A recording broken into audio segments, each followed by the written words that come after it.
Assalamualaikum warahmatullahi wabarakatuh. Perkenalkan, saya Liniati Putri Nur Hidayat dari Manajemen 19A akan menjelaskan mengenai analisa fundamental. Tujuan dari analisis fundamental yaitu salah satunya untuk mencari nilai intrinsik sebuah saham, yang dimana seperti analisis laporan keuangan, neraca laba rugi, arus kas, rasio, dan perbandingan. Mengapa harus melakukan analisis fundamental? Misalnya, ketika kita akan membeli properti sebuah rumah, apakah langsung beli atau melihat dulu di dalam rumah seperti apa, bagaimana lingkungannya, nyaman atau tidak untuk ditinggali.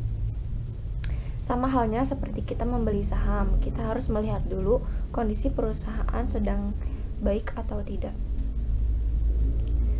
Nah, maka dari itu, yang pertama, untuk mengeliminasi saham-saham yang tidak layak dibeli, jadi target pembelian saham lebih selektif dan mengkerucut. Yang kedua, yaitu untuk mengenal portofolio. Tentu tidak ada orang yang mau membeli barang yang tidak diketahui kualitasnya.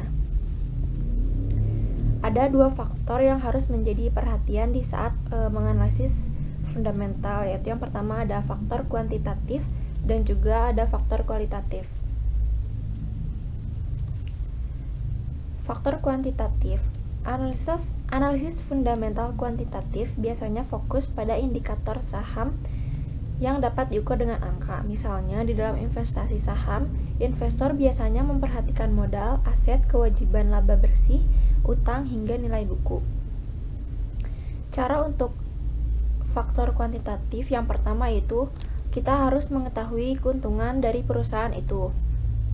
Yang kedua, mengetahui berapa hutang perusahaan tersebut, dan yang ketiga pengembalian. Jadi kita harus tahu berapa yang dibalikan perusahaan atas uang yang telah diinvestasikan atau aset yang telah digunakan. Yang keempat yaitu dividend payout ratio. Yang kelima yaitu reaksi saham di pasar. Selanjutnya yaitu faktor kualitatif.